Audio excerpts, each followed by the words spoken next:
فبأي آلاء ربكما تكذبان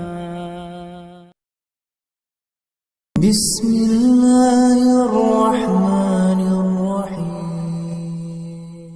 اگر ہم اسلام کے نظام اجتماعیت کو نماز باجماعت کی روشنی میں دیکھنے کی کوشش کریں کہ اسلام کا نظام اجتماعیت کیا ہے اور اس کا اسلام پرچار کیسے کرتا ہے، تو ہم دیکھتے ہیں کہ نماز کے ذریعے انسان کے دلوں میں محبت پیدا ہوتی ہے، ہر ایک سے محبت پیدا ہوتی ہے، کیونکہ سب اکٹھے موجود ہوتے ہیں نا. اور نماز انسان کے دل میں عاجزی پیدا کرتی ہے، انکساری پیدا کرتی ہے، تواضع پیدا کرتی ہے، انسان کے دل میں منکسر المزاجی جیسی کیفیت پیدا ہوتی ہے. وہ اس لیے اس کی ایک وجہ یہ بھی آپ کو بتا دوں، نماز عاجزی کیسے پیدا کرتی ہے.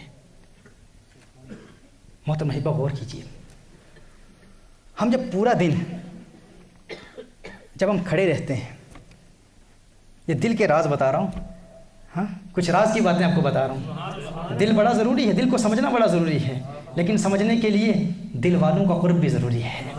لیکن اب وہ ماحول رہا نہیں ہے نا، نہ وہ اہتمام میں سخن، نہ وہ میں کدے کا نظام ہے، نہ وہ رند ہے، نہ وہ ہاؤ ہو، نہ وہ دور ہے، نہ وہ جام ہے.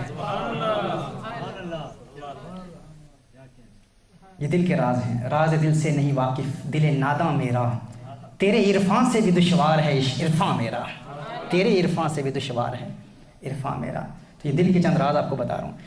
ہم پورا دن جب کھڑے رہتے ہیں نا تو ہمارا دماغ ہمارے دل سے اونچا ہوتا ہے. جب ہم کھڑے ہوتے ہیں تو ہمارا دماغ ہمارے دل سے بلند سطح پر ہوتا ہے، اونچا ہوتا ہے، اور دل نیچے ہوتا ہے. اور دماغ انسان کے مزاج میں تکبر کی کیفیت پیدا کرتا ہے. یہ عقل کا کام ہے نا، عقل عیار ہے، عقل عیار ہے، سو بیس بدل لیتی ہے. عشق بیچارہ نہ ملا نہ زاہد نہ حکیم، عشق نہ ملا ہے نہ زاہد ہے نہ حکیم ہے، عقل عیار ہے، سو بیس بدل لیتی. اچھا عقل چونکہ دل سے بلند ہوتا ہے نا، دل سے اونچا ہوتا ہے، تو عقل انسان کے مزاج میں تکبر پیدا کر دیتا ہے. لیکن جب انسان سجدے میں جاتا ہے تو سجدے کا ہی یہی پاسچر ہے، یہی عمل ہے، یہی وہ ایک ایسا مقام ہوتا ہے جب انسان کا دل انسان کے دماغ سے اونچا ہو چکا ہوتا ہے. فقط سجدے میں ہی انسان کا دل انسان کے دماغ سے بلند ہوتا ہے. پھر جب انسان کا دل لیڈ کرتا ہے نا تو پھر انسان کا دل انسان کے دماغ کو پھر خاک میں ملاتا ہے، اسے عاجزی سکھاتا ہے، حقیقت سکھاتا ہے.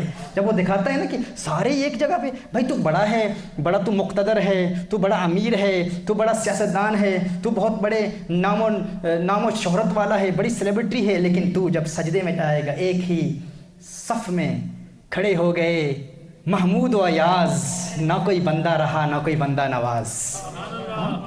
سب ایک ہی صف میں کھڑے ہو جاتے ہیں نا، تو پھر وہ دل بتاتا ہے کہ تو اب اس وقت وہ دماغ کو خاک سے ملاتا ہے، خاک سے ملاتا ہے. یہ عاجزی کی کیفیت انسان کے دل میں پیدا کرتا ہے. جہاں کو ناز ہے ہستی پہ اپنی، شعر سماعت فرمائیے گا. جہاں کو ناز ہے، اب دیکھیں میں ویسے شعر تو پڑھتا نہیں ہوں، پڑھتا ہوں جلسوں میں پڑھتا ہوں، لیکن جب کچھ ادبی ذوق رکھنے والے بیٹھے ہوں نا تو پھر اشعار ان محافل میں بھی پڑھ دیا کرتا ہوں. مگر نہ ویسے پڑھنے کا تو کوئی فائدہ ہی نہیں، اگر کوئی محسوس نہ کرے.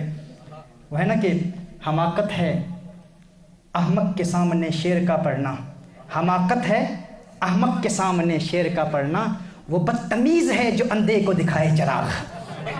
یہ بھی بدتمیزی ہے کہ اندھوں کو چراغ دکھایا جائے.